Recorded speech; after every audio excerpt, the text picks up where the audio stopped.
please don't hear any of this, Brad. And Dad's like, I got the fuck out of there. I was like, oh man, you didn't partake? Do you fear death? Oh, one of the greatest lines of all time. I've got a job to it. I've got a job to it. Trumpinator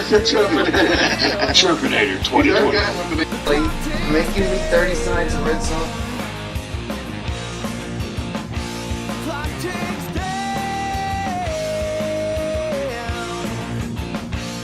Listened to so much. Are you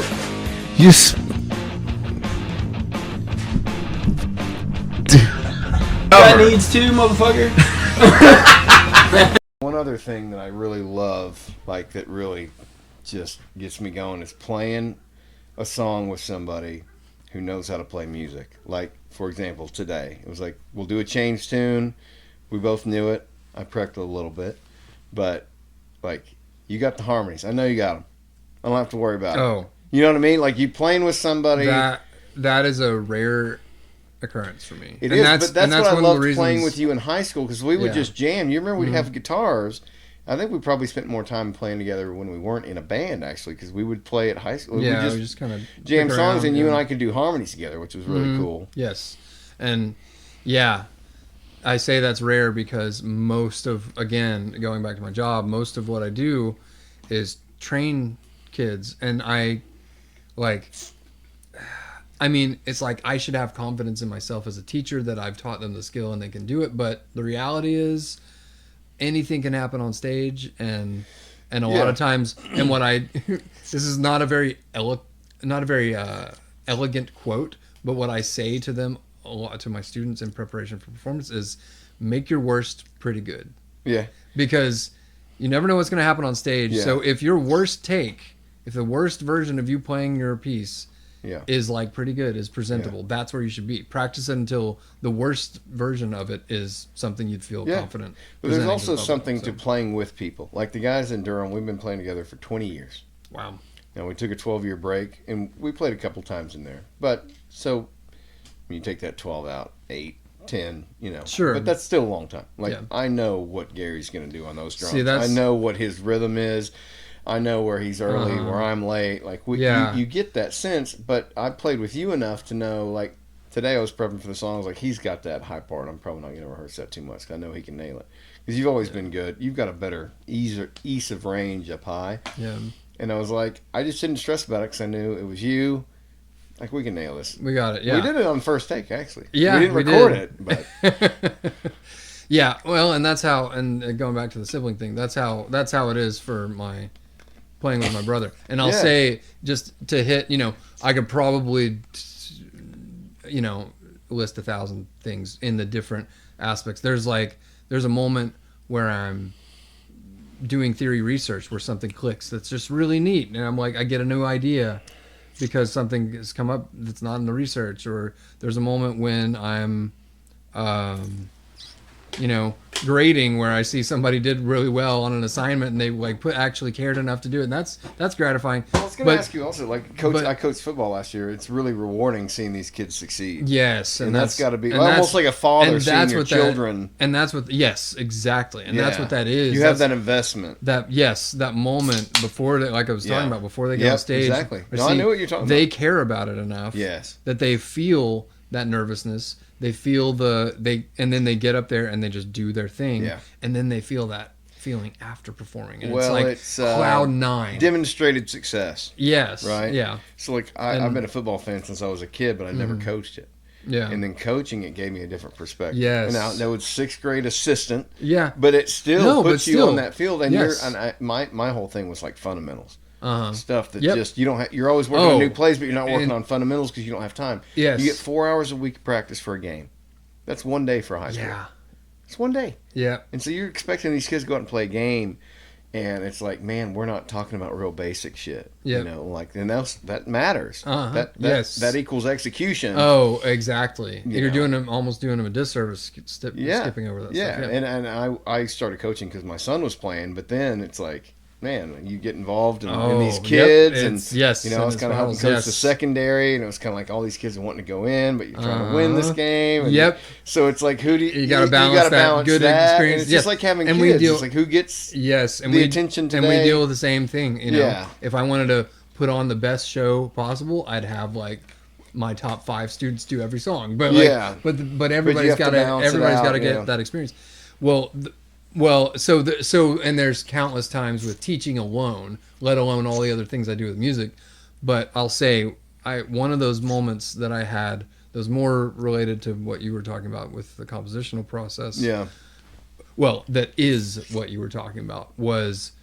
There was a moment where I had written this piece. Like Max and I got together when we first started our project. We've been bad. We haven't had regular practices lately, but when we first did, we were getting together once a week and for a couple hours and brainstorming and jamming on the stuff that we had and just letting that be kind of a fruitful creative thing and letting that hopefully carry out through the week, so we would each do our individual thing and bring it to the table during rehearsal. And then we picked up a drummer and we started rehearsing once a week with the drummer, and we'd play through our stuff, and we were working toward playing our first show. And there was a moment where, like, I'm trying to remember if it was like when we first started using in-ears. And Oh, really? yeah. So welcome to the future. Yes, we're You guys are well beyond me now. We're high tech now. Yeah, you are. But there was a moment where but we still, so we use tracks too, because we do we're a 3-piece, and so we both play guitar and then we have a drummer, but we still have to have like bass and some other things in the background. So it was probably one of the first times we played this one particular song with tracks, so the bass was coming through and we were all coordinated and everything, and there was this moment where it was like all the like technical stuff that had led up to making this happen. It was in rehearsal. It was all that technical stuff was like, oh, this is finally worth it. Like I felt it. I felt my song, I felt it come together and be actually experienced. Yeah. With tracks.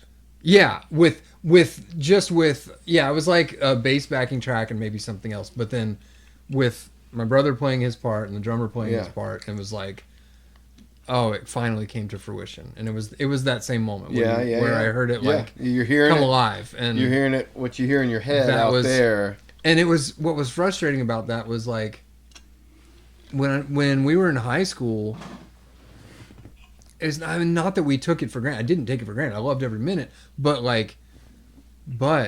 those moments were like on crack. It was like that happened all the time. We were like, after you and I think we rehearsed a fair amount. Yeah. But then when we formed our project with Paul, like after we graduated and everything, I would get home. My routine was like, I would get home I knew Max and Paul were in school, and I was doing lawn care, and I would get home from lawn care just straight to the garage. Yeah. And I would just and I'd call them up and be like, hey, come over, like 3 or 4 times a week, and we would just go and we'd play. I mean, we got really tight because we played. Yeah, absolutely. We played our music like so much just for fun, but then introducing a new song, it was like, hey, I got this thing. Yeah. And it was, you just got that like all the time. Like, oh yeah, I came up with this new riff. Yeah, maybe we could do this. And then it became a thing. It was like this rewarding thing all the time.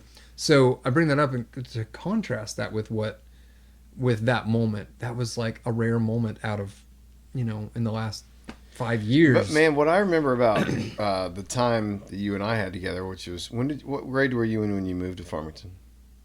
It was my beginning of my sophomore year. Yeah, because you came late. Yeah. Oh yeah. No. So the story goes, man, we're gonna tell my whole life story. I was born in Jonesboro, and I was. What's funny? I talked to your dad because he came down to the game on New Year's.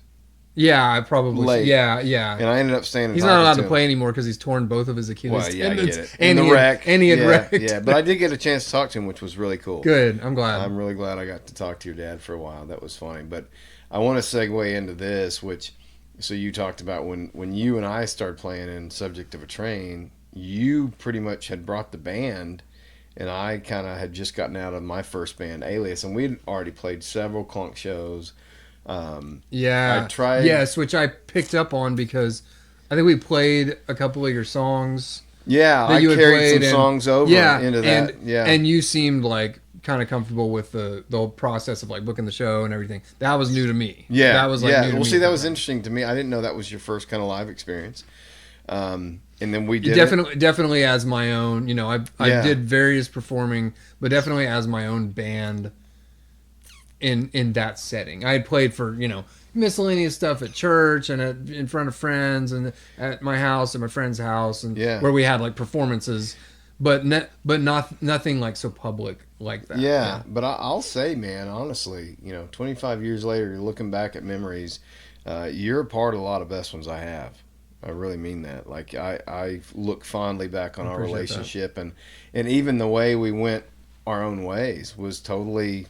There wasn't any drama about it. It didn't have to be, I was like... It was like, Pat's got his thing, and I got my thing. We'll just do it, because you were more progressive. You were doing heavier shit. Mm. I was more looking for a hook, and, we just had different philosophies. And those are, audience, those are different things, and that's okay. And that's okay. But it was... Different appeals. It's not...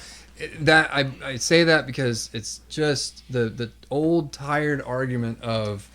Well, songwriters can't shred. Well, there's no feeling to just mindless shred. Like that, it just goes back and forth. It all goes back to what you want, though. Yeah, yes, and exactly. But I have always felt good about the way we parted, because even after we had our own bands, we still supported each other. We're still friends, and we went all the way till graduation. But you brought Stephen Kaufman into my life, and when our band split, he stayed with me, and we got Adam Peake playing drums, and we did the first sober album. So it was me, Adam Peake, and Stephen Kaufman did the first sober album. I think in 97, it might have been 98. And I'm the only one alive of that trio, which is really weird. That's really trippy. It's really trippy. I think it was, and funnily enough, I think it was Paul that told me about Adam. Yeah. Like when he passed. Because that was just a couple of years out of high school, right? It was a bit after.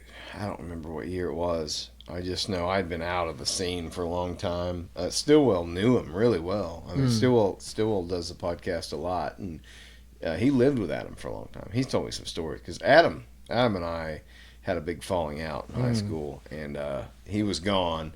And we played a lot of shows at Clunk, and I remember we had a band opening for us. I don't even remember what they were called, but they had this badass drummer. And me and Steven were both like, we got to talk to this fella. I know who it was. Yeah. I know, it was Oliver, right? It was Oliver. And I remember going to either that show or one of the shows. And they were from somewhere like rural or something. Right? Well, Oliver, no, he lived in Springdale. Did he live in Springdale? I feel like it. Do you remember in Lowell where they used to have that little old bridge that crossed over? Yeah. It was up that bridge and back in that neighborhood. Okay. It was probably in Lowell, but okay, maybe it wasn't as rural as I thought. It just seemed like his bandmates were just like. Are you talking about the band he was in? The band he was in before. Yeah. They didn't really know what was going on. Yeah, it seemed like they were kind of new to it. They lucked into having him and didn't realize it. And that was his arrival on the scene because it was because he went from them to you, and we had done albums already because we'd already had Sober 1 out, and so that was a thing that attracted him. And we did Sober 2 with him, and we were about to record Sober 3, but that's all wild shit after high school. Yeah, We toured for 2 years. I mean, not toured like on a bus, but like with a Toyota 4Runner and a U-Haul. Yes, we went all over. Me and Steven and Oliver, and that's what's so weird is I lived with Steven for 2 years. Not to mention after that we started the August together before Durham. There was a band in between. Gosh. I remember the name. And Steven played in that. And our lead guitar player was Greg Melton, who was our first guitar player in Durham. But so Steven and I spent a lot of time together, spent a lot of nights together in hotels. I mean, most peaceful, just chill dude you've ever met in your life. I mean, just a human teddy bear. Definition of gentle giant. You couldn't piss this guy off. Yeah. And I mean, this is somebody who saw him drunk, who saw him in a lot of different frames of mind, because he liked to puff, he liked to do it all, but he was still just this chill dude. Super chill. He was, I remember like, he was so like agreeable and just like. I would have left my kids with him for a week. I had no problem with that. I trusted him implicitly. Just willing to. I remember, you know how we're guitarists, and guitarists are notoriously like pompous and arrogant. I think that's a Sallings thing, not a guitar. Oh, okay.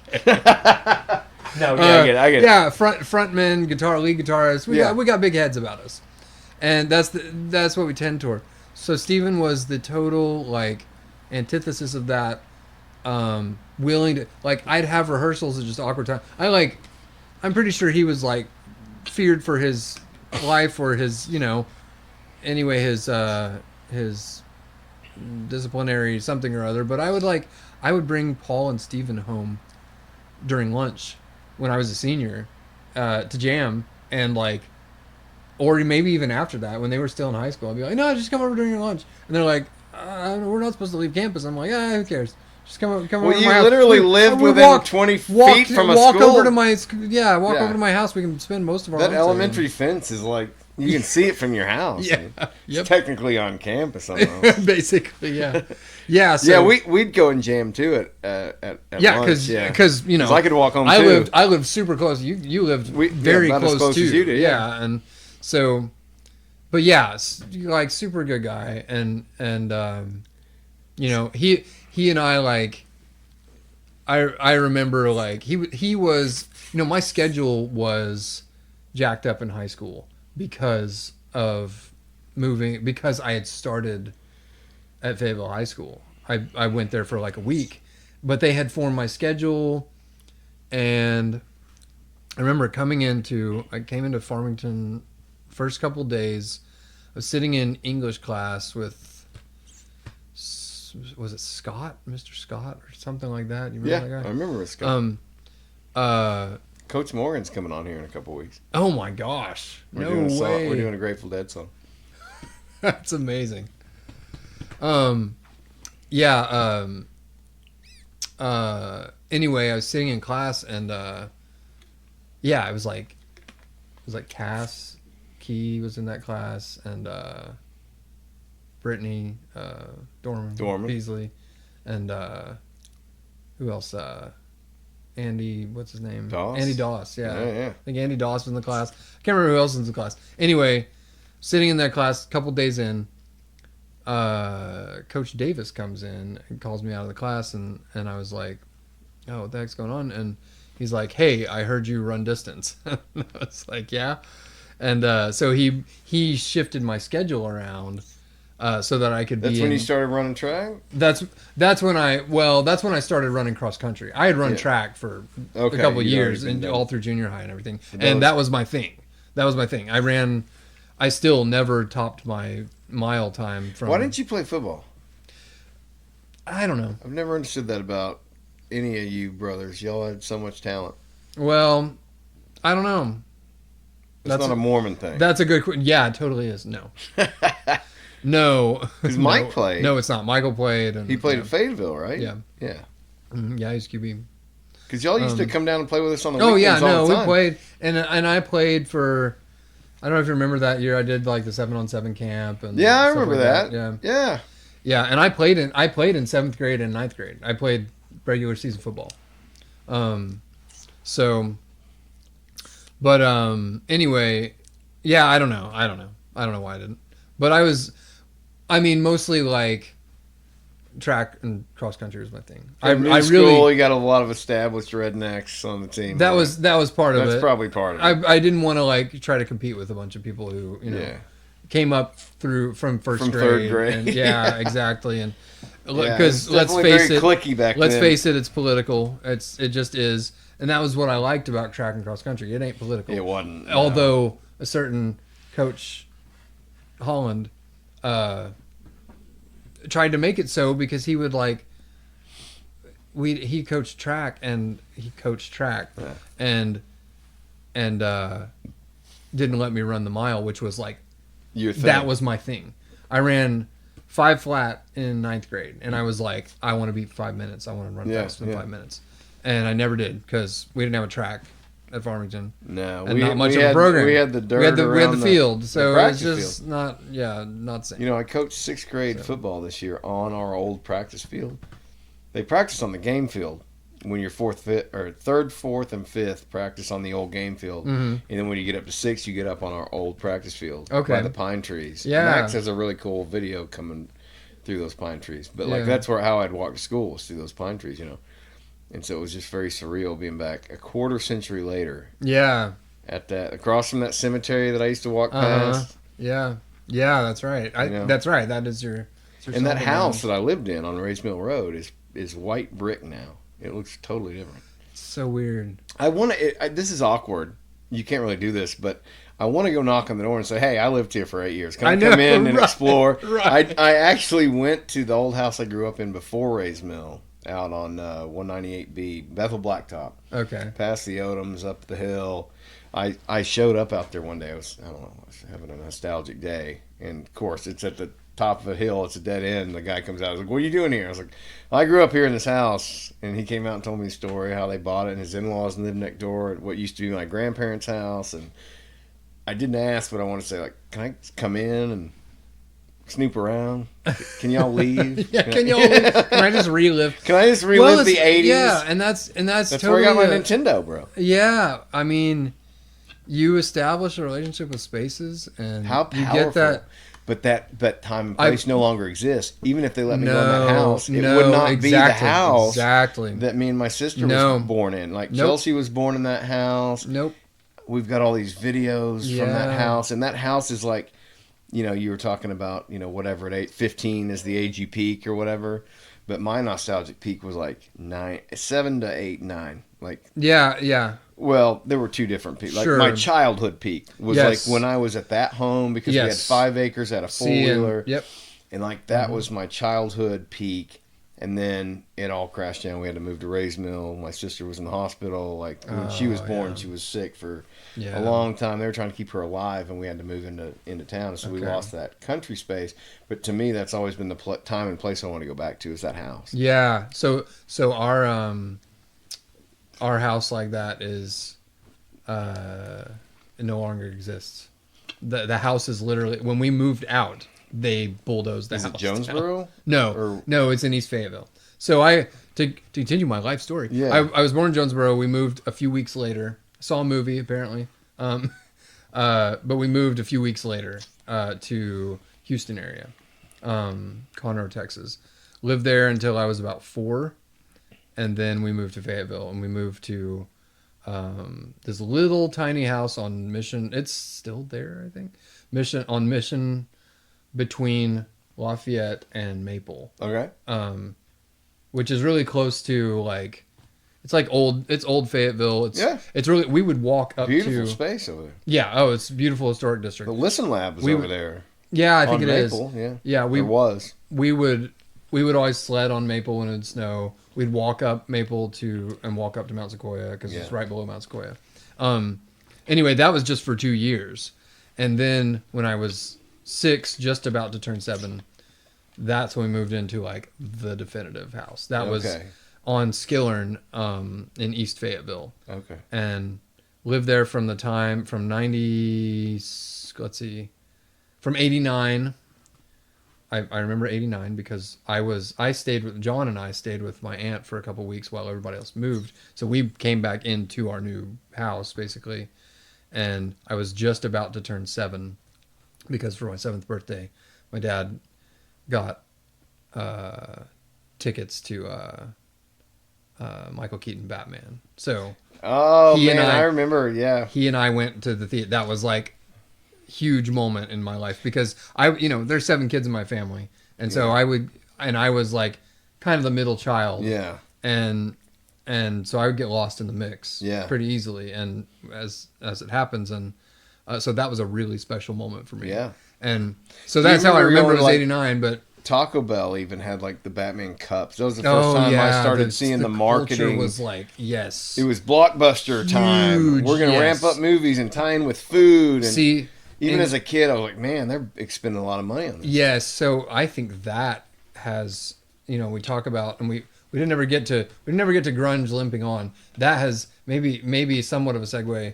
I think that Tim Burton first Batman movie was actually kind of the definitive starting point for the superhero movie craze Oh, it that we're certainly still was, in, without a doubt.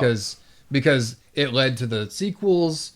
It also led. And then that was like, oh, we made that. We should make a movie about Spider-Man. We should make a movie about X-Men, and that just Oh, like it certainly trickled from did. there. But it So- was also one of the biggest. Like I remember being hyped to go see that movie. Oh my god! The only other movie I remember being that excited about was the first Ninja Turtles movie. Yeah, I was about to say. And I remember my dad took me. Oh my and gosh. Raphael says "damn" in that movie. Yeah. And he says it, and you just heard in the audience everybody go. Yeah. It was Yeah. an intake of breath, and you didn't know if it was the kids or the parents. It was just I looked over at my dad, and he was like, like, all right, he's cool, And it was a gritty movie. Have you seen it lately? Oh yeah, no, dude, that's a dark. Like, it goes more off the comics. I can quote that entire movie. Like that to me is like one of my favorite movies. And you of all grew time. up with the Ninja Turtles. I don't know how far you followed. Oh, we were all about Ninja Turtles. Yeah.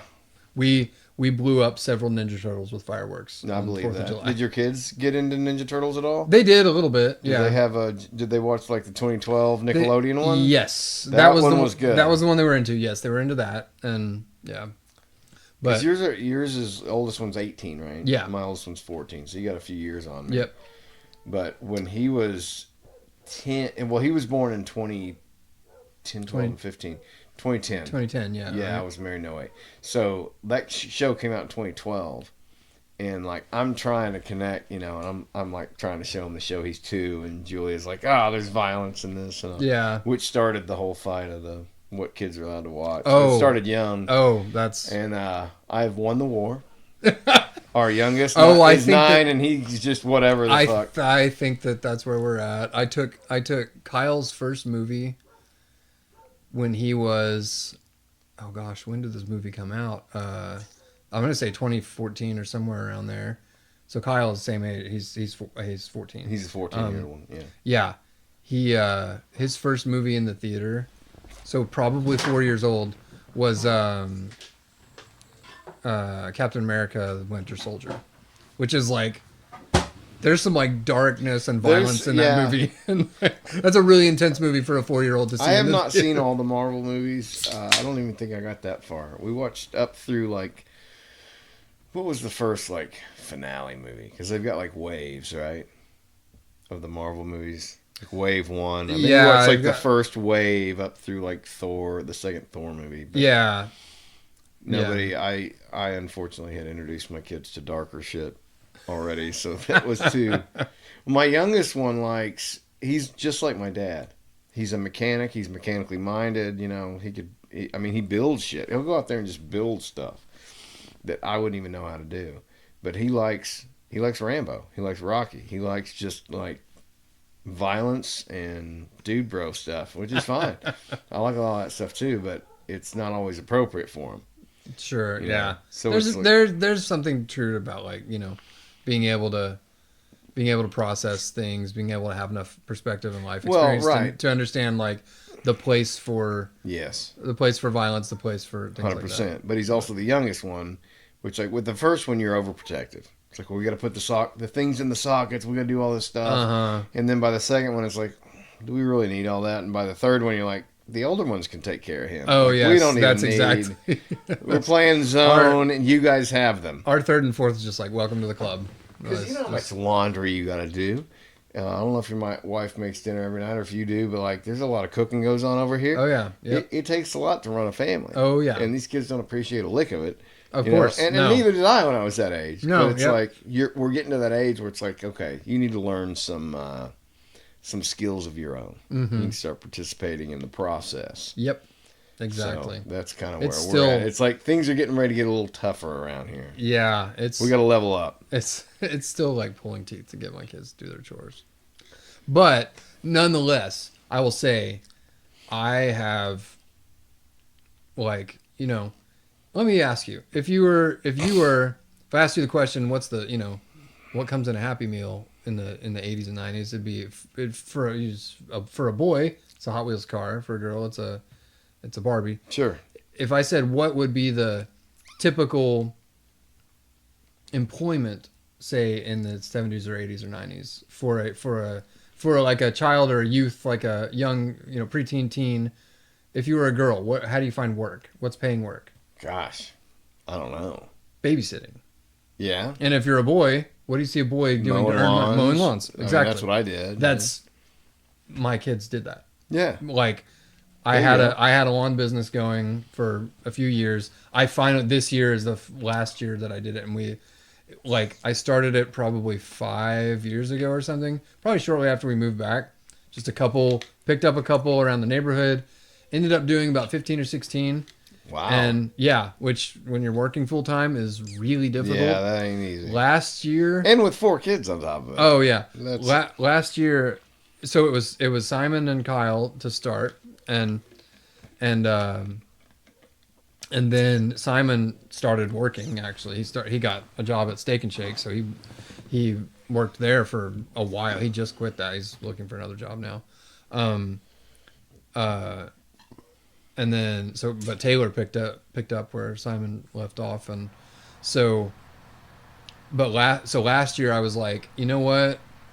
Last year we did like 15 or something, and so beginning of this year, and I just get so busy in August, September when the school year starts, and particularly in April and May when it's like that's concert season, Yeah. and everything hits. It's also when mowing season gets really, really, really Yeah. intense, and so it just got to be too much. So this year I I was get it. like, I had to tell all my clients who were out away from us that we had to drive to.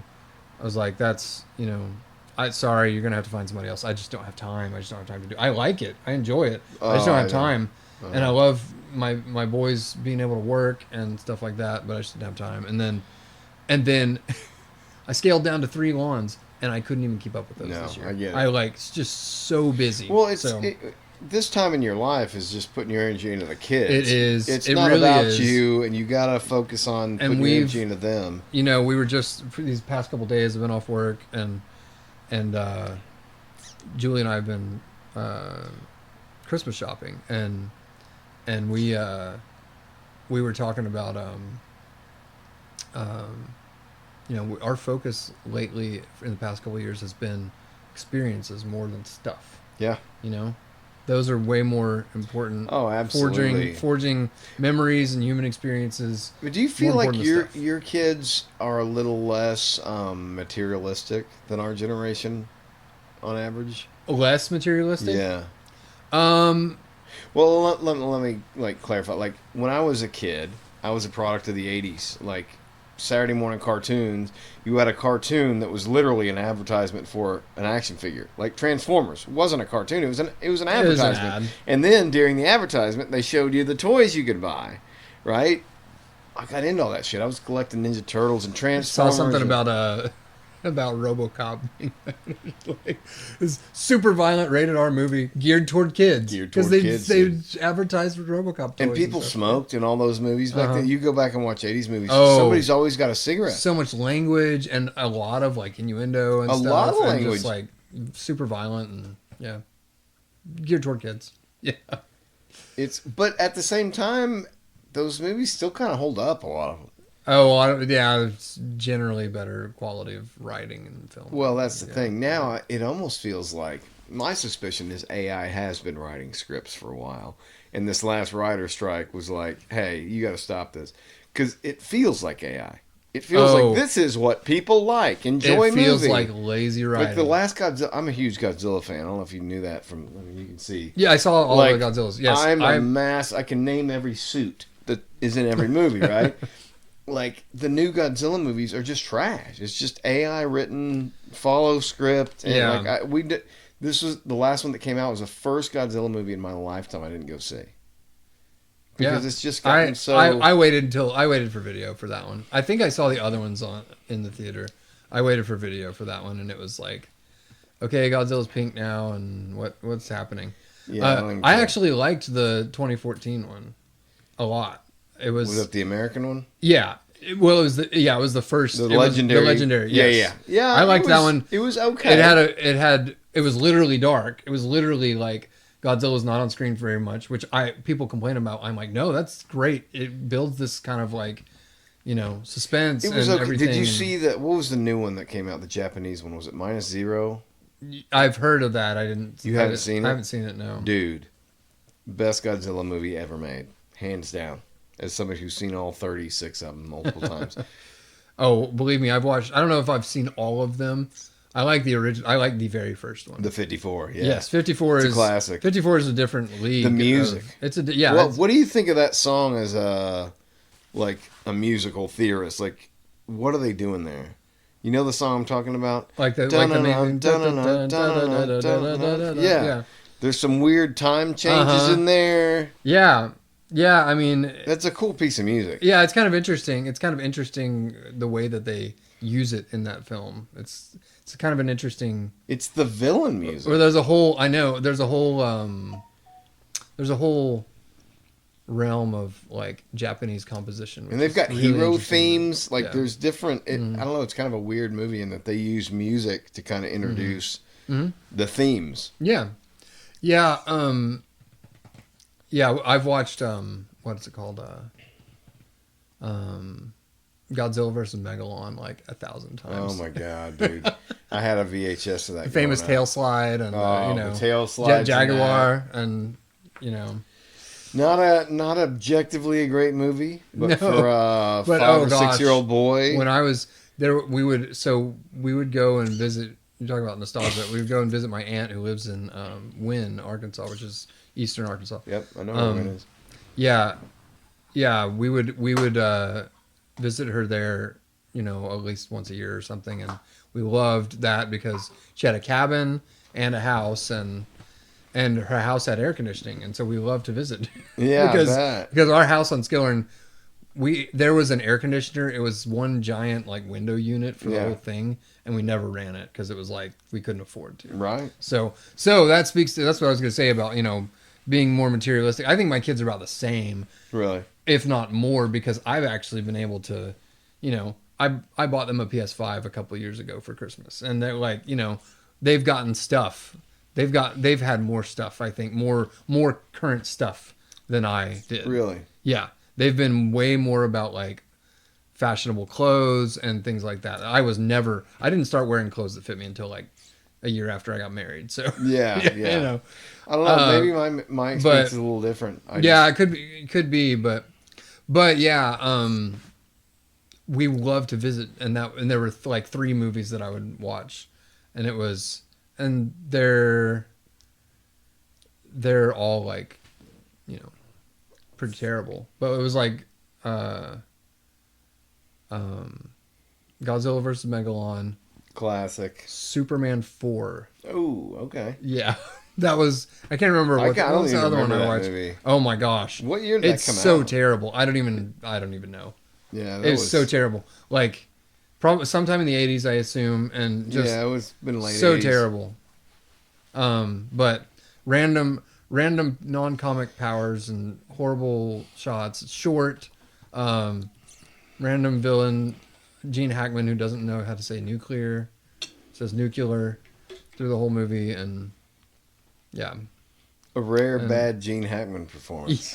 Yeah. He's great in He Pulp Fiction. he probably did okay, but like he probably did okay with what he had, but like it was just like that series was like it was done. It was the Christopher Reeve series was done. What's funny is that like the actors we grew up with who were already celebrities, like we didn't care about, like the Patrick Swayzes, like we had our own generation of actors, and then you'd look at pictures of like our parents' generation, like Sean Connery's, right? And they were this young, handsome, and it was all the pictures were black and white. Yeah. Think about that. Yeah.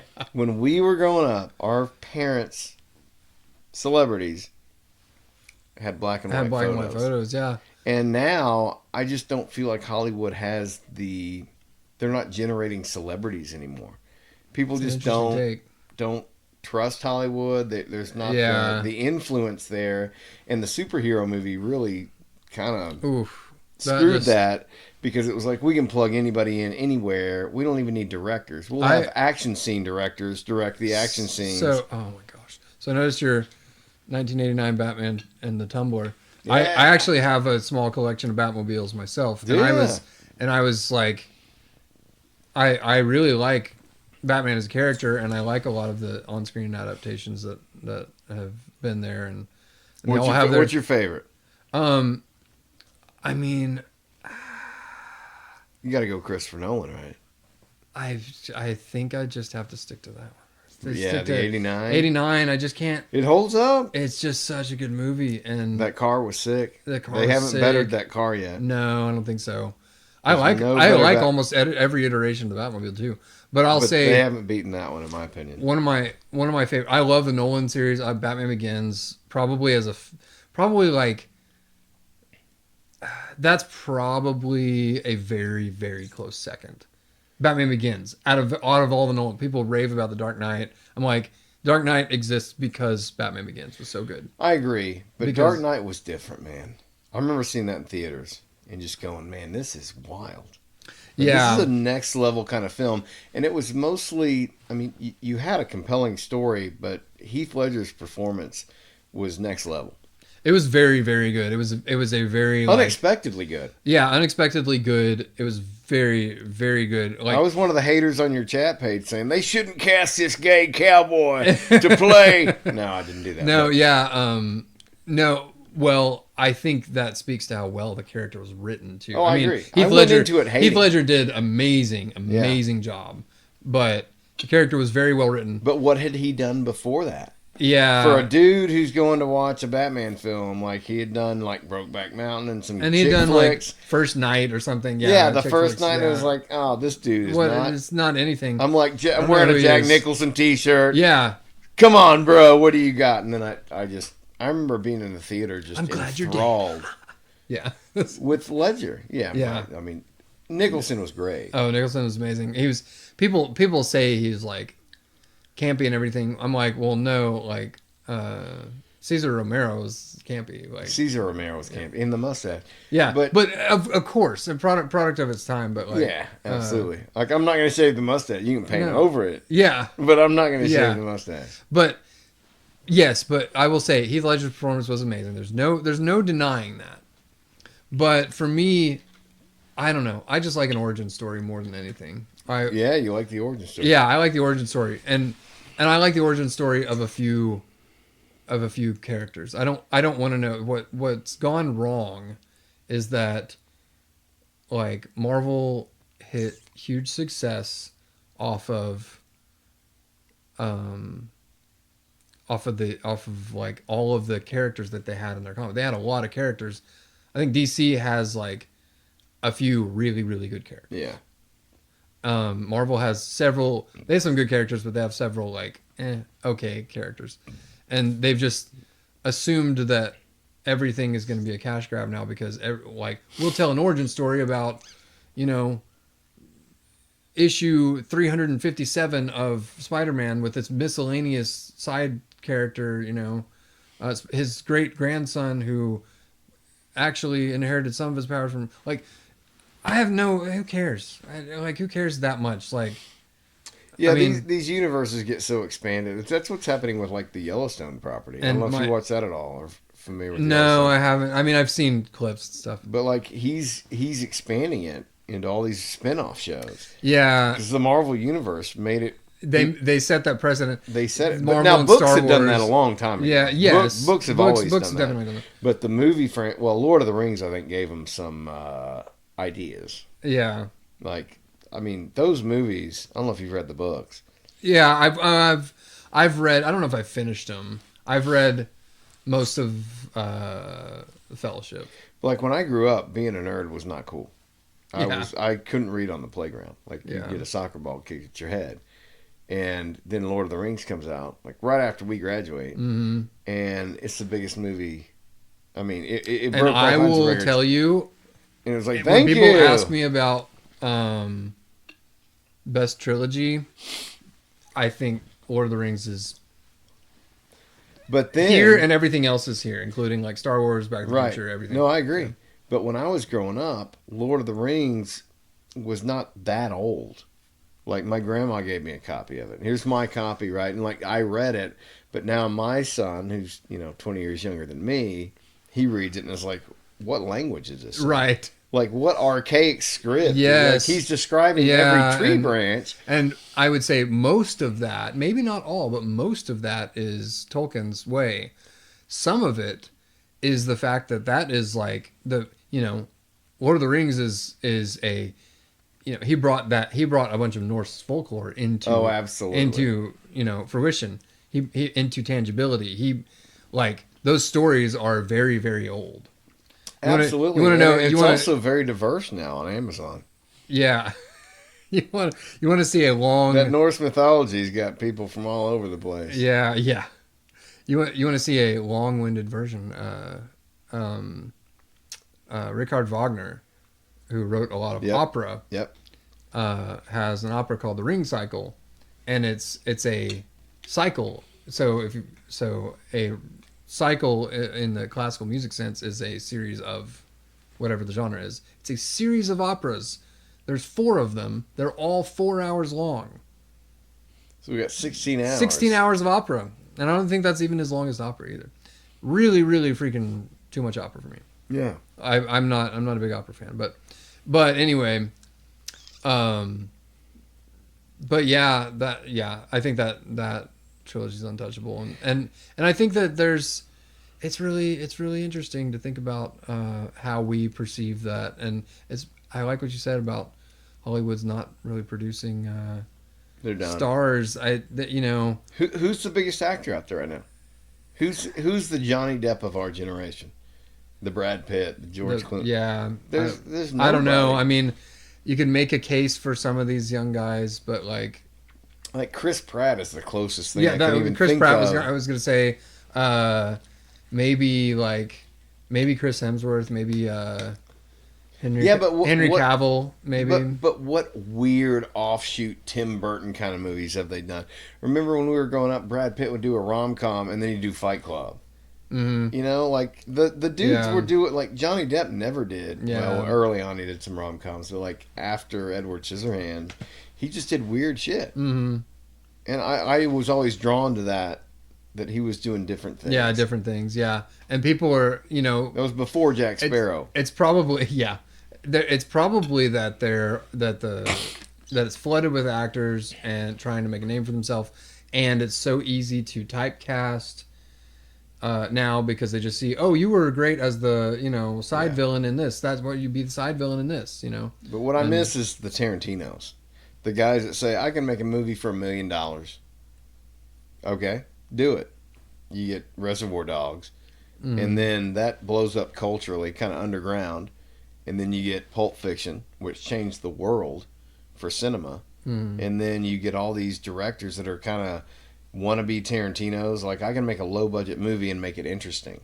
They made movies for dudes, basically, back in the 90s. Like, you would just have crime movies or whatever. And now they're trying to make everything homogenous to where it applies to everyone. Yeah. But it doesn't satisfy anyone. No, it doesn't satisfy anyone. Because I was just talking to my wife about this, about how when Marvel or Disney or whoever has a failed project, they blame the fans. They blame the fans, and Yes, that's an they do. unprecedented thing. That's like, It is. no, your entire job. It's also an unconscionable thing. It's yeah, awful. Yeah, your entire job is to put a product out there for your fans. Those are your customers. Imagine who pay you. gasoline companies just insulting people buying gasoline. Yeah. Like it's a failed model. Yeah. But Hollywood's been doing it for years. Yeah, it's atrocious, and it really is. So, and I'll tell you, this is, and then maybe we could circle back to how this relates to grunge. After The question was, what do you think about Nirvana? You still haven't answered. Yeah, I still haven't answered. Maybe we could tie back to that at some point. Pat. Yeah, so the scope, like what I think. So just the other day, I should say, for example, I saw a clip of, and let me qualify this by saying I went through the Marvel phase, I don't know what phase it was. Anyway, through the Infinity War and Endgame. I watched, that was like, capped it off. Okay. Yeah. Starting to get really, really like miscellaneous projects here and there.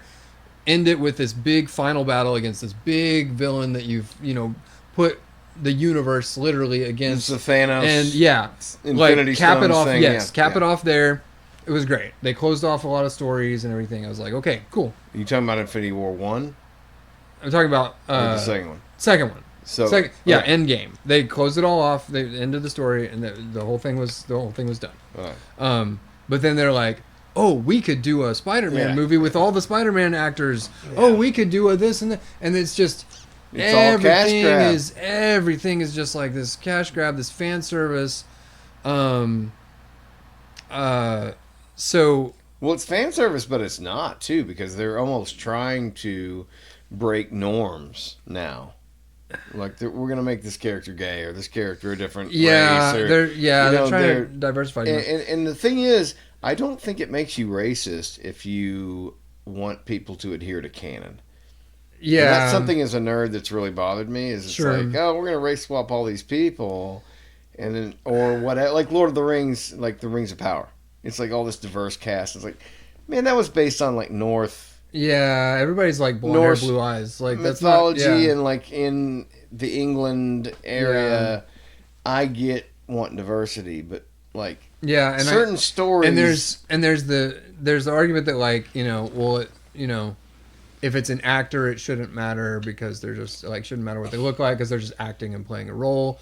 And I get that. Yeah. But when there are characters that are written, for instance, like Black Panther, is specifically like, you're not casting a white dude for that. No, that's for dang sure. No, you wouldn't. Like, and if you did, there'd be you'd be held could you to pay. imagine?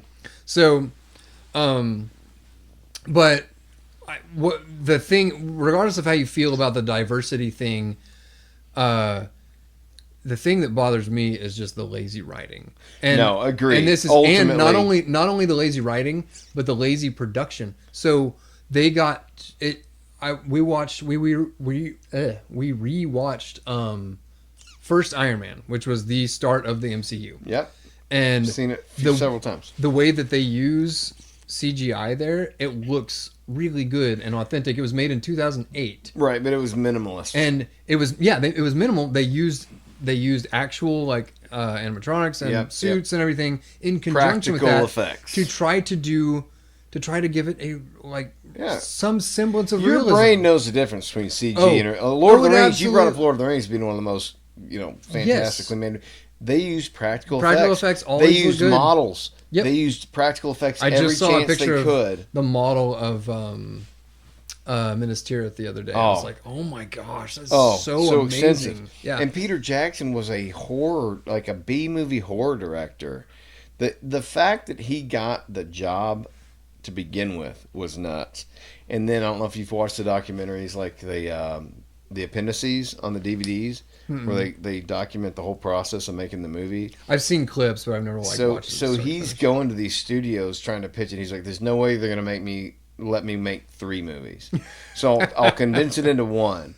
So he basically scripts it down to 1 movie, and he's selling it. And everybody's telling him, "No, nobody's watching fantasy shit." He gets to a New Line. That is New Line, right? It's New Line, yes. And they're like, they listen to his pitch, and they're like, "Yeah, we like the pitch and everything, but we don't like the whole." No, excuse me. He was pitching it as 2 movies. He's going to do the first half, the second half, and they said, "We just don't like the 2-movie thing." And he goes, "Okay, I can get it down to 1. Just let me make it." And they go, "No, we really feel like it needs to be 3." And he was like, "All right." And it's let me show you. Why would you invest in him to begin with, though? Like, he had no resume. He did Frighteners. That's random. Which is a good movie. But you're going to trust this guy with Lord of the Rings? The fact that somebody gambled on Peter Jackson, who's a New Zealand director, who's got, like, kind of his own CGI company that nobody knows about. Everybody's using LucasArts. Yeah. Right? And so he's got Weta Digital. And really, I mean, the CG in those movies, you had the wide range fight scenes and Gollum, which still holds up. Oh. Like, absolutely. Harry Potter came out after those movies and looked worse. And that's a different generation. I mean, for freak's sake, Jurassic Park still holds up. Oh my God, and that was 94, I believe. Yeah. Yep. But like they put effort into those early Marvel movies. They had something the early to say. Ones, yeah, they got lazy. They put effort. They have gotten so lazy, and that was the thing. They started getting lazy with the CGI during the Infinity War saga thing. They started getting lazy with it, and you could tell. They're like, "Oh, we got to introduce this character. People don't care so much about that." Well, now I saw a clip of. I've never watched that series, but I saw a clip of the the She-Hulk thing, and I was like, 20 seconds, and I was like, this is the worst thing I've ever seen. It's so lazy. The CGI is so lazy. No, you're right with the bad writing. That I think is the biggest problem. The writing's horrible, and it's just like. Well, I think a lot of that has to do with just hiring people based on qualities that are superficial. Like you're getting hired now based on race and gender and stuff, and I'm like, okay, I believe in inclusivity, but I also believe in meritocracy. Yes. Like, how about we just hire the best writer? Yep. I don't care what you look like or who you're banging. Like, just write a good Star Trek series. Yeah, write a good series. Be good at your job. Yeah. Because you want the best pilot behind your plane. You want the best doctor cutting you, and like 100%. Yep. I don't care what they are or who they love. Just put the best in there. Yep. So it's interesting how and I think for Marvel and Disney it's just cash grab. So to segue back to the original question about Nirvana. Oh, he's actually going back to it. Except I'm not going to answer it. I'm gonna say where grunge went. Where grunge went after post Nirvana. Post grunge, post Seattle scene. What, April 10th, 94, something like that? Yeah, something like that. Somewhere in there. But and then and that was, I would say, late 80s, early 90s was the heyday of grunge. That was the essence of it. I think 94 was the end. When Kurt died, that kind of... I don't know that was... I don't know that was... I wouldn't say that was the end of it. Because for me, like, one of the most influential, the most important album probably of my life was Alice in Chains Unplugged. And that was 97. Oh, that was that late? Yeah. I was going to say 95. Well, Dirt came out in, what, 92? Yeah, I think it was 97. It might have been 96. But it was definitely... Yeah, it was definitely, like, one of those 2 years. And I gotta concur. Because Alice in Chains Unplugged for me was one of the only albums that I would just play all the way through. You could play Jerry's leads. Yep. He wasn't doing speed demon stuff. And that was how I came to be like able to improvise at all. By the way, those licks on the tune were sick. You sound like did you rehearse those? No, that was the Scotty Olsen pentatonic. Yeah.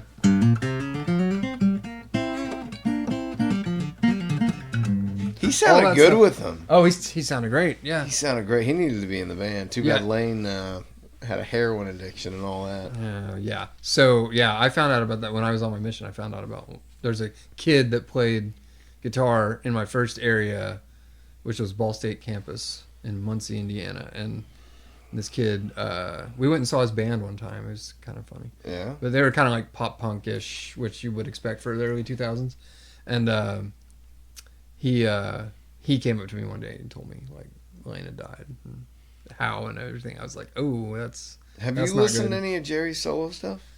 Yeah. Have you heard Degradation Trip? So yes, I have, and this is a funny. This works in the context of post grunge because in 2001 I was 19 years old, and Jerry came and played a show at Dave's on Dixon. I was at that show. I don't know how you were because that was a 21 and up show and I couldn't get in. Yeah, my dad had connections. Yeah, I was not in legally. I've gotten into shows illegally, but that one wasn't one that I didn't have. I got into that show, and it was right after Boggy Depot had come out. It was right before Degradation Trip came out. Was it right before Degradation Trip? Yes, because he played. He played What the Hell Have I know because I learned the riff from him. Did he play that? Maybe he did. I'm positive. He played Angel Eyes and Spider Bite off of Degradation Trip. Yeah, that sounds right because he also played a fair amount of Chains tunes. I don't know who was singing with him, but he wasn't very good. Well, he had a guy that was like in the background singing, and that's all he did was singing like the high lane parts. He didn't play an instrument or anything. Yeah, I remember them doing Wood, and the guy could not hit the note. So did you get into the show or not? Here's the story. I was mad that I couldn't get in the show, and because I was huge Alice in Chains fan. So what I did was find a literal hole in the wall, in the wall, outside the venue and sat and listened. And I recorded it. I brought, for some reason, I brought a video camera, even though I couldn't take video. Yeah. Maybe it was the only recording device I had. You know, it was 2001. Cell phones weren't a thing yet. Yeah. And, but I recorded the whole thing, and then immediately after lost the recording. I wish I had that, but that's a bummer. but I listened. I remember hearing those two songs off of Degradation Trip, hearing Wood, and hearing Hey Joe, Yeah. and hearing them close with Brain Damage and Eclipse. Yep. And so, and I was like, I know I didn't see him, but like this was worth it. I mean, to Well, sit and listen. that was before 9/11 happened. I'm pretty sure. Yes, I Because believe so. The first Dave's on Dixie. So Jerry Cantrell plays there. After the show, his bus was parked on the south side of the building, like parallel to it. Uh-huh. And so Jerry comes out the artist's door, and they had like barriers to the bus, so he could just get on the bus. So people would come out and were waiting for him at the bus. He comes out and he's walking to the bus, and everybody's like, "Hey, can I get an autograph?" Remember, Dad was like, "Go up there and get something signed," and he just put his hand up and walked in the bus, wouldn't even look at anybody. And I was like, "What an asshole!" And I was underage. I wasn't supposed to be there, but I just remember as a kid thinking, like, there weren't that many people. Like, maybe 50 people. You couldn't sign a couple of things. Right. Like, these are the people who paid for your fucking dinner tonight. Yeah. And your family to... I don't know. I've always hated that attitude from artists. Like, the Robert Plant's like, Led Zeppelin's a closed chapter in my life. Well, it's what's paying your fucking bills today. Yes, exactly. Yeah. So, I mean, I've always... Yeah, nobody cares about your life. They care about you, like, that's another aside, is like artists and their relationship with their former stuff. Like, I feel bad for Leonard Skinner touring, now, because all anybody wants to hear is... Do you feel bad, or do you feel like these guys are capitalizing on something somebody else did? There's not even an original member left now that Gary Rossington's definitely dead. Yes, that, but the sentiment... I see both sides. The sentiment is like... It's not easy to go out every night and tour on your play brother's the exact same stuff music. And pretend like you feel it every time, And there's two sides to that story. Yeah, I mean, yeah, for sure. You got an opportunity to go out and play this music for people who love it, but you're also going to get paid pretty well for it. You're going to get paid for it. You didn't earn it, but you're still putting in the work. So the thing is, they're not going to get, and the replacement guitarist is never going to get paid like the original, and that's the thing, like much less actually. But how big do you think they? So you got that plane crash in '76 that kills obviously your singer. I mean, that's you're losing your quarterback, plus a guitar player. I mean, it's a huge blow to the band. Mm-hmm. How big do you think they'd have gotten had that not happened? Oh, or do you think they'd already peaked? No, I think they probably already peaked. I wonder that too. I think so. Here's my, hey, bring it back to Nirvana, and the whole 27 Club. You keep trying, but you don't actually do it. I don't actually answer the question, but I'm gonna hit on it. Yeah, there's the 27 Club, and I think that 27 Club is codify yourself as an artist. That is like when you die young, you have set your place in history if you've had moderate success. I think Nirvana and the grunge mentality and scene, music and culture and all, what had such an effect after the fact, because Kurt was dead. Yeah, and died dramatically too. I mean, but yeah, I think that elevated the mentality. I think that codified the mentality. Well, it almost made him a martyr. Yes, I think so. The guy that was hounded by the media. Yeah. And he obviously had his personal demons and everything. Yeah, obviously had addiction problems and all that stuff. Mm-hmm. It's not a healthy space to be in. Yep. I remember when I was 27, I was not in the best, place to make any decisions at all. I almost feel like you need to be really 40 before you're allowed to make a decision. Well, and that's really interesting you say that. For another side, you're gonna have to edit the heck out of this. Nah, I don't do that. They're gonna have to. They're gonna have to weave. Just strap in, people. Strap in. Yeah. Well, my wife was just reading something that said, like, we were just talking about this. She said, statistically, and this may be like a Jordan Peterson quote or something, like, statistically, you're the most productive, like, between the age 50 and 60 of your entire life. Really? And I was like, I would have thought it'd be like 20s and 30s, but no, because you're so you're so climbing and in the middle of that and inexperienced still. We think that if there's something that my kids are going to put on my grave, it's nothing magical happens. I say that to them all the time, and it's nothing magical happens to all of a sudden make you capable of getting a job, capable of blah blah blah blah blah. You know, you have to do it yourself, basically. Well, And that's the thing with even like you got to help yourself. Yeah. Like when people talk about addiction and all these things, doesn't matter who wants to help you. You have got to help yourself. Yeah, you've got to gotta- make the you've gotta make the decisions decision. and take the actions Yep. that are going to put you there. Yeah, and I think that you're still nothing magical happens when you turn 20 to make you, oh, now I'm an adult and now I'm capable of navigating the world. No, you're not. Well, And- but there's also people who are 30 years old who have lived tough lives and Sure, and run had businesses to, and circumstances had to they've had rise to. They've up pushed to them the in. occasion. Yeah, And it was those opportunities and circumstances that Right. made them. But look at each generation. Like my grandfather rode a horse to school. You know, that's what he had to go get ready in the morning. Mhm. You know, and now our kids are living such a, I mean, for lack of a better word, spoiled existence. Yeah.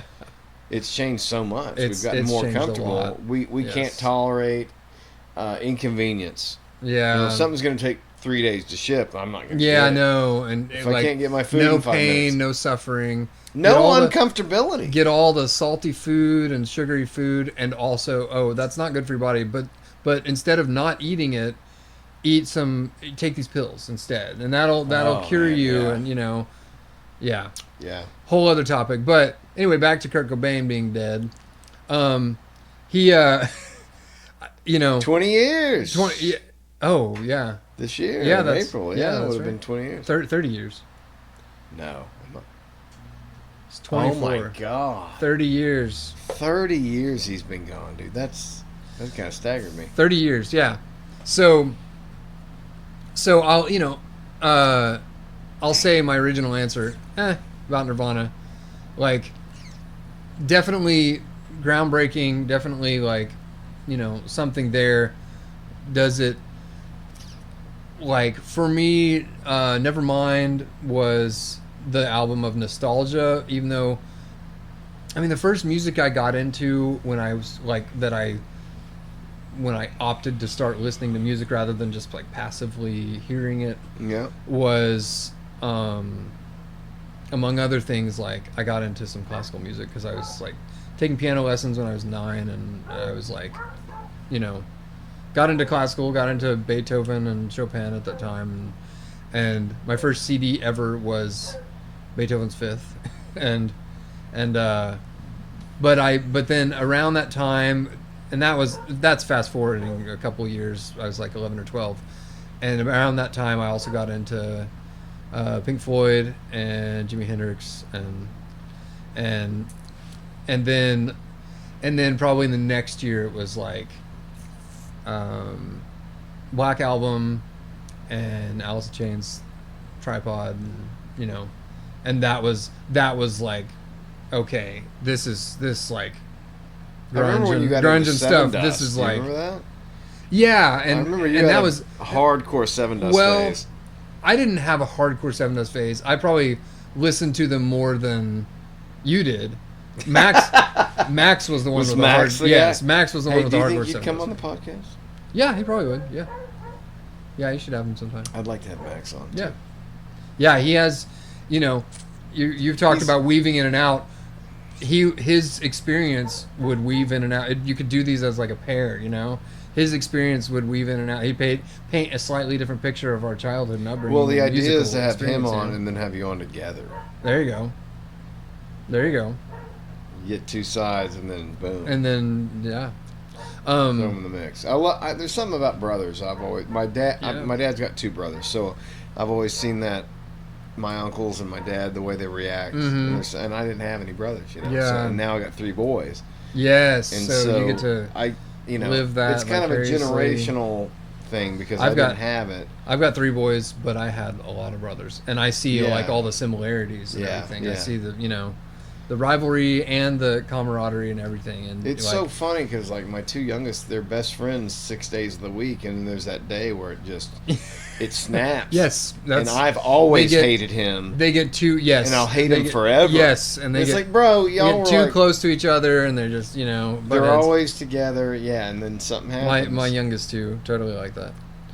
Yeah, well, we were, but all my boys came. So it's like a weird proud parent moment. The other night when we were had the tornado warnings and everything. Yes. My boys and I went outside like right before it started raining and just like threw a football in the front yard. Just like that's what we were doing. And like yeah, this is I don't know, some kind of act of defiance. I turned my phone off that night. I was getting blown. We were watching something as a family, like a family movie night or something. And my phone was just getting blown up. It was alternating between weather alerts and Karens, who were mostly men, warning me that there was a tornado coming our way. And I was like, that's not how gravity works, guys. Like, I'm on the top of a hill up here. I don't think it's gonna get to me, because I know the geography around here, but I appreciate your concern. But it was like literally nonstop. Tornado coming your way. Are you guys okay? Are you getting to shelter? Yeah. We did nothing. So somebody had said, so Channel 5 is just like right by the highway at our exit 69. Yep, I'm aware. And they said there was rotation, and that's when I was like, okay, I'll they said there was rotation like over that area. Yeah. And we have had, I don't know if you remember the one a couple years ago or something, it like destroyed George Junior High or something. Yeah, Remember no, that? it destroyed the robotics club. No, it was in Springdale. Yeah, it destroyed. My destroyed son's- Brashear's furniture Yeah. and ripped through there. It went like right over us. It jumped over our neighborhood. Are you in a pretty flat place? Yeah, we're on Yeah. like almost a floodplain in Johnson. Yeah. So- See, if I was there, I'd be worried. And then it hit like the Guitar Center, all that Yeah. that parking lot. It tore up some Yeah. stuff there, theater and everything. but like where we're at, the elevation climbs, yeah, and it's like it's not going to get here. yeah. But it is. It's both comforting and annoying that people care about you that much. It's like, oh, Yes, of there's course. a storm coming. I'm like, yeah, Yep. you're the 20th person that's told me. I get Yeah. it. But Yep. like my kids were out playing in the rain. I don't know. There's something different about country people. It really is. Yes, sure. And that's So what I'm I talking about. Well, go ahead. So I want to like I want that lifestyle, but we very much don't live in the country. We live like, I love our location. It's very convenient to everything. Yeah. But we very much just like live in a neighborhood and kind of at the top of a city and everything. So Well, we got lucky, and everybody out like, how'd you get it? I knew James Gibson. He had the land. I got a deal on it. We had to build, but and Sure. it was sacrifice. I mean, we lived in this building, which is 660 square feet for 5 years with 3 kids. hey, So it's like, I put in my time. but you made your, but yeah, Put I in would dues. go. I remember in the winter, like I had up in that attic, I had a tie strap tied to it, so I could climb up in the attic and pull it up after me. And so I had a TV up there, and I had some books up there. And so like, when shit was getting hectic, I'd go up in the attic and pull it up. And I had a heater up there. There was no air conditioning in the summer, so when I went up in the summer, I would just burn. pretty much. But like in the winter, I had a little space heater up there, and I'd go up there, bundle, and like watch some shit, just to have some quiet space. Just have some quiet space. Yeah. Because you got 3 kids down here, Or like in the summer, like in the spring, the kids were always outside, so they just learned how to play outside. Mm-hmm. And so like even now, they'll go outside for 8 hours. They'll Oh take yeah, some I walkie-talkies. love your little clips that you post occasionally of them like They're running with the axe, the running axe chop, and stuff like that. I love it. yeah, it's highly Like, dangerous. I'm like, dude, I'm glad to know that one of my friends is like raising his kids right, having They're them, having them long-haired do country stuff. boys, dude. And Yeah, I'm playing. I was telling you about like my favorite thing about playing music is when you start jamming the song. My middle one's playing drums now, and so when we were getting ready for Durham Fest 2, Gary's kids out here, and my middle one's like, "Can I jam on the drums?" I'm like, yeah, I mean, you can play around on them if you want. And then he started obsessing with it, and that's when you know, like, you're serious. Mm-hmm. Like, he's always playing, he's always jamming to something. Mm-hmm. And then I started playing with him. Me and him and Dad did that song, and then he just got the fever, man. He's like, I want to play drums. And Gary's got a young son, and so, like, after the show, he was like, yeah, I'm gonna keep the kid over here, and my son's gonna start playing on these drums. He wants to be a drummer. I was like, well, it's your kid. So Walter's got a buddy that had this electronic kit, and he got a real kit, right? So he upgraded. Okay. And I was like, well, it'd actually be a lot easier to record drums if we could use an electronic kit. Yeah. And just go in and stereo. Mm-hmm. We'll get the mix right beforehand, but then you don't have to have 8 mics. Yeah. Yeah. Because those interfaces are expensive, like Yeah. $800. Yeah. Well, and then you gotta recording drums is the most stressful part. Oh yeah. Music for me. Of it's all recording music. drums. Yeah. Recording drums. We use a lot of like MIDI drums have gotten really good, and we use we do that because our music calls for it. If I was playing like if I was recording like, you know, jazz fusion and stuff, which I also play, I would never ever do that. Yeah. I would put like one mic on a drummer and be like, oh, that's let good. him go. Yeah, but Yeah. like depending on what I'm doing. Sure. So, but yeah. Well, Final words. Let's Yeah. wrap it up. Final words. Nirvana, greatest band of all time. yeah, Nirvana, no, most overrated grunge band, I think. And They definitely are, but like you touched on earlier, they were at the right place at the right time with the right sound. They were certainly influential. There's no denying that. Yeah. And Maybe the most influential because the labels were steering people toward that sound. maybe so. And maybe they were the most influential. I don't know though. Pearl Jam had the classic 70s sound. Because here's the deal. And when you talk about influence, what came after that? So what came after that was you joked as we were getting started about, you know, Scott Stapp perfecting the grunge voice. Well, that was literally every time. That was the culmination of there's it. That leather there's pants. some Creed song that sounds like a complete rip. I don't know what song it is, but just sounds like a total rip off of Vaseline by STP. Yeah. And then so here's the deal. You had, and this is what I had in my mind at the beginning of this thing, that like tracing this. We're coming back around, people. This after effect, yeah. You, for those of you that waited, you're finally getting the payoff. You had like post grunge, which was basically like butt rock. That's the term we use. It's butt rock, and it's like you had bands like Creed. You had the like late '90s. Would you put Nickelback in that? Yes. Yes. Nickelback's totally 100%. that. Creed, Nickelback, those are kind of the first generation.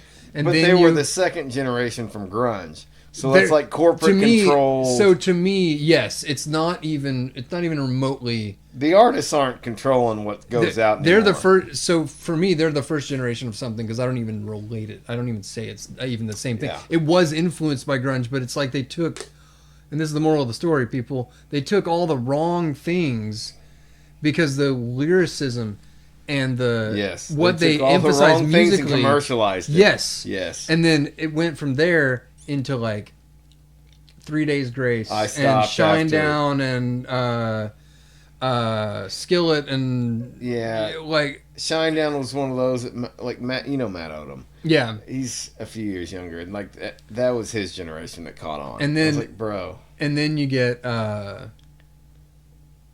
Disturbed, and Breaking Benjamin, and those bands. It's just they're still trying to make music, and they're still offshoot other bands that all along the way that like one hit wonders that kind of have tried for this wrong sound. With liking those bands, but they were standing on the shoulders of some giants. Yeah, there's just nothing appealing. When I hear I heard some new Breaking Benjamin song not too long ago. It was like this 1-5-6-4 progression, and it's like the hook was like something about angels falling with broken wings. I'm just like, could you be lazier in your writing? I mean, that is just I get like, it, but sometimes grief. a simple hook can do it.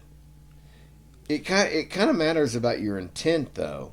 Yes, Like well, the bands you're talking about were the filtered through the machine. I know, but those guys, like Breaking Benjamin's, literally like from the 2000s. They're not even from. They were like a Chevelle wannabe group, basically. Chevelle. Yeah. Well, Linkin Park's another one that I Yeah, just Linkin never Park. got into. Yeah, same. And I saw them live. Linkin at Park kind of Ozfest. skirts that line between new metal and butt rock, I think. Like, Yeah, I never could get into it. people, But I'm also. and you know what? You know what's funny? I have not heard near as much about Linkin Park as I have since Chester died. That's like, I've heard so much about all these people coming out of the woodwork, biggest Linkin Park fans ever, because Chester Bennington died. So, like, that, I mean, He was after my time. I saw him live at Ozfest, but no ill he will died. toward Didn't he him. die around the same time as Chris Cornell? I think. Well, it was shortly after. When Yeah. Chris Cornell died, man,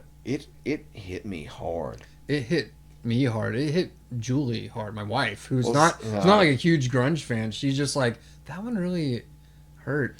You had a very different experience than me because my wife said, you didn't even know the guy, get over it. I was like, you don't understand. Well, yeah. Well, Chris you know, Cornell, dude. As a songwriter, he was the guy that I was like, I'll never get there. Yeah, as a songwriter and the voice, I think if I was going to pick a favorite male rock voice of all time, Chris Cornell, number one. We can agree on Number that, one. brother. Just. Nobody comes close.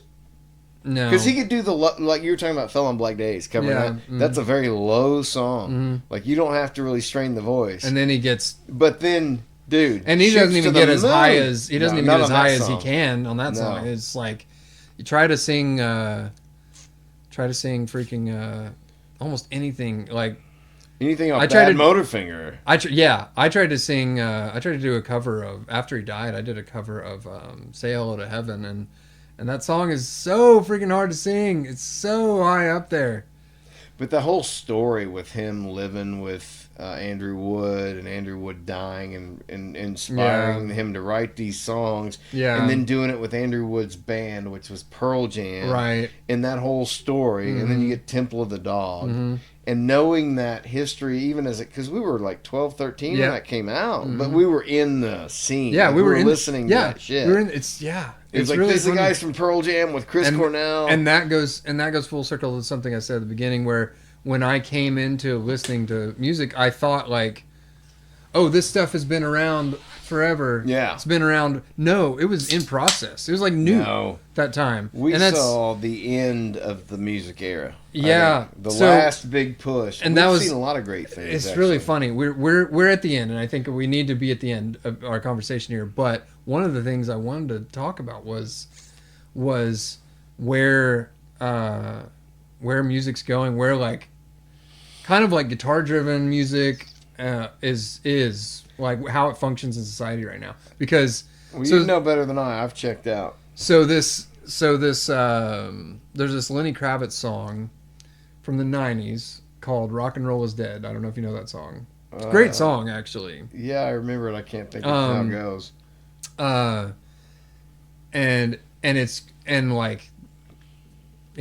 what's funny is he was kind of revolting against maybe some of the like metal or something, new metal or something that was happening at the time. It's coming up. Yeah. And he but the sentiment he has, like rock and roll is dead, I'm like, yeah, this thing exists nostalgically now. It's a historical thing. It's not relevant anymore because who's touring and who's writing new music on this that's like a new artist. It's a new guitar driven artist. Yeah. There's not really, it doesn't exist. It's sad. So and that's a tough thing as a music teacher because I have to make sure my students don't get sold on some kind of rock and roll dream. Are you familiar with Ghost? Yeah, a little bit, yes. We saw them in concert last year. Yeah. Absolutely incredible. Yeah. They have married the theatrical with the quality. Their songs are incredible. You could probably analyze it from a theory standpoint, but they're doing some stuff I've never heard. That's cool. Just some wild stuff. Yeah. And it's like, because I remember we had Marilyn Manson when we were growing up. Right. And once you hit that pinnacle, everything seems tame. Yeah. Like they blamed Columbine on him. Right. You remember that? Yeah, vaguely. Oh, Well, I yeah. remember this video's been circulating about, like, my son was a clean-cut boy and, had a future, but now he's gotten into grunge. And he's, Yeah. it's like, he grew his Yeah. hair out and he's like, hanging out with some guys by a car and, like, he has long hair and he's wearing casual clothes. And it's like, Well, parents get afraid of that too. My mom was real afraid of me becoming like other artists because I'd like get into the Doors. I get real obsessed with Jim Morrison. rock and roll rock stars don't have a. I really like what somebody pointed out. There's a stupid thing that hangs, as you can imagine, at my school, there are a lot of, there's less now, but at a school, in the teacher's room, there's all kinds of inspirational quotes about how great teachers are because people have to console teachers about how good they are because they don't get paid enough. Yeah. So they're like, oh, you rock, you like an educational rock star. And I'm like, somebody pointed out recently, that's not a good thing. Being a rock star is not, what does a rock star do? They go on the road and they get sucked into like sexual promiscuity and drugs. And like, they're not settled and they have horrible human relationships and they barely shower and they like, being a rock star is not a great They're circus thing. freaks. Like, yeah. Yes. They're touring on, man. Yeah, exactly. So let's close it. Who's good out there right now? Who should people check out? Who are you listening to? Oh gosh. Oh, music wise? Yeah. Oh my gosh. Okay. Lately I've been listening to this is gonna be really weird since we've been talking about grunge the whole time. It's like it has nothing to do with it. Kind of. Lately I've been listening to a guitarist named Matteo Mancuso. He's a young Italian guitarist. He's incredible. Just incredible. Matteo Mancuso. He has one solo album released. I think he just released a new single. But I'm into like fusion and prog on that like progressive rock, progressive metal spectrum. You like the Dream Theater? I like Dream Theater. Okay, they're not my favorite. I don't worship Dream Theater like some people, but like they're pretty good. There's no denying their talent. Metropolis Part 2, to me, is one of the greatest albums ever made. Yeah, but it's the only one I've connected with. Their sound is like not something that I super connect with. It's the keyboard, honestly. dude. Another bro. pump. It's the damn keyboard. See? I'm sorry, I'm a purist when it comes to So rock. am I. Get so the am I. fucking flutes out of here. The Yeah, keyboards. that's how I feel. It's full transparency. And the guy's voice is a little Oh, too it's high for mostly me. James LaBrie's voice. It's Yeah, not even LaBrie It's not even kills it's the timbre and this like I saw them last summer, I think. Oh, did you? Yeah, I went and saw them in Dallas. I saw them and Devin Townsend and Animals as Leaders. I've seen Animals as Leaders 3 times now. What was their And- drummer's name? Grew up with him. Portnoy. Yeah, Mike Portnoy. So, kind of wrap this up. Portnoy has a great quote from like, I don't know, early 2000s. Maybe mid, like 2010. But he said in the 90s, there were thousands of bands making millions of dollars. And now there's millions of bands making thousands of dollars. That is a and really that great kind of quote. loops us around to saturated. the pros and cons of making music today. Yeah, I can make an album here if I had the time. and make it sound decent. But the bands back then had millions of dollars promoting them. Mm-hmm. You know, and you could almost control these people. I mean, you did. The record labels did. They owned them. Mm-hmm. They didn't really own their music, really. Yep. Even like of the song rights, a lot of them. Mm-hmm. You know about the whole Michael Jackson, Paul McCartney trying to get the rights to songs. Right. I think nowadays you probably have more song rights, but you're still trying to pay off the record that they paid for, right? So the Mhm. label pays millions of dollars for this record. You got to pay that loan back by touring. Mhm. So you're basically a slave to this system. Oh yeah, no. You're it's not constantly worth it. trying to pay off your debt, Yep. and like it's cool now that anybody can do it, but you don't have that marketing money behind you. Yep. So you're never going to have another Metallica. No, no way. No way. Metallica's completely anomalous. A because stadium band. stadium metal band. I mean, Oh yeah. I mean, that's There's no other. I mean, Metallica plays stadiums still, and they can forever. Right. Who's They can. They can. You know who can't? Megadeth. They play the amp. Well, that's an unfortunate scenario, and I don't want to get into the No, we the don't have to get differences into. between Metallica and Megadeth. No, but I am but- Team Megadeth all the way. But point being, Megadeth is, for all intents and purposes, runner up. If Slayer isn't, then Megadeth is. I still like And- Megadeth better than Metallica overall. Interesting. Quantity over quality. Like Metallica, if you think about it, you got what? Ride the Lightning, Master of Puppets, and the Black Album as like top notch. I'd say, yeah, and some stuff off of Justice. Yeah, Some stuff. but But even I like then, the Justice. audio is awful. Yeah, the audio is terrible. It's terrible. Yeah, for me, Master Puppets is peak. But Megadeth had Euthanasia. They had Cryptic Writings, Risk. Like they had so many more, to me, like great albums. Oh, really? Yeah, you must not have followed their. I career too well, close. no, not as closely, but because they didn't nothing really pulled me in. Really? Yeah. Rust in Peace is for me, that's where it's at. That's the pinnacle. Yeah. See, I thought they got better at Cryptic. No, not Cryptic Writings. What was the one right after that? I can't remember. Rust in Peace was 90, I think. Yeah, I think it was. And then there was one, and then Euthanasia. Countdown to Extinction. Oh, okay. That one was killer. But they had like 4 or 5 in a row that were just fantastic. And Metallica, I don't know. I kind of Well, feel like, and that was all. Yeah, that was kind of interesting. It's kind of in the 90s, so that was kind of after the fact of the heyday of thrash metal. oh yeah. Well, when Bob Rock came in and produced the Black Album, I mean, Yeah. that changed metal That was the end, for good or yeah. bad because it made it a household name. Mm-hmm. I You know. Funny little thing. To wrap that up. I don't know if you know the band Snarky Puppy. They're like a fusion funk band. They're a bunch of grads from UNT who played in the 1 O'Clock Lab band, I think is what it is, and they're really good. Their music's not that interesting to me, but it's good. It's got horns and all kinds of big production thing, and so their drummer is fantastic. Yeah. Larnell Lewis is his name. Well, he does a video on Drumeo where he's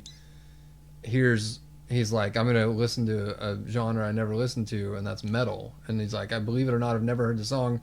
So people told me this song is the, Quintessential metal most track. popular metal song. So it was Enter Sandman. Okay. And so I'm like, yeah, but that's not really metal. I mean, it's from a band called Metallica who definitely played metal in the 80s.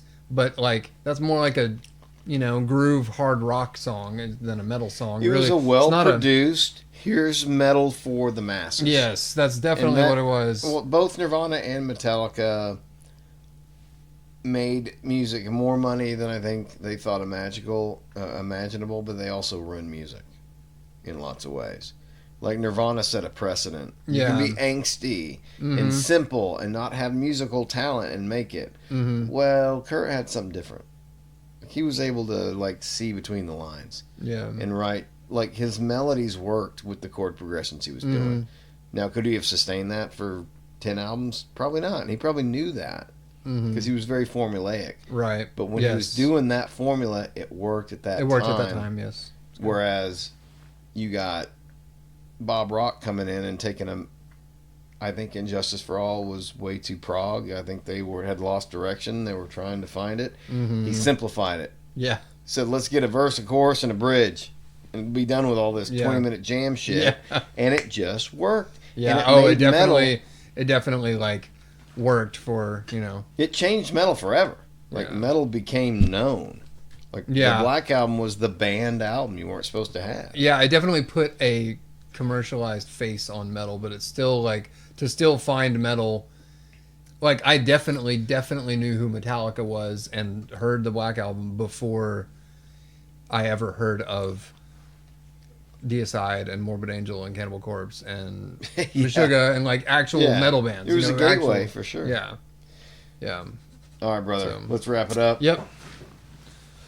Thanks for having me on here. Absolutely. Appreciate We'll do it. it again. Yeah, We'll do it again. I want to get Max on. I want to get you on again. for sure. Awesome Yeah. conversation. Thanks for coming Yep. on, Patrick. Absolutely.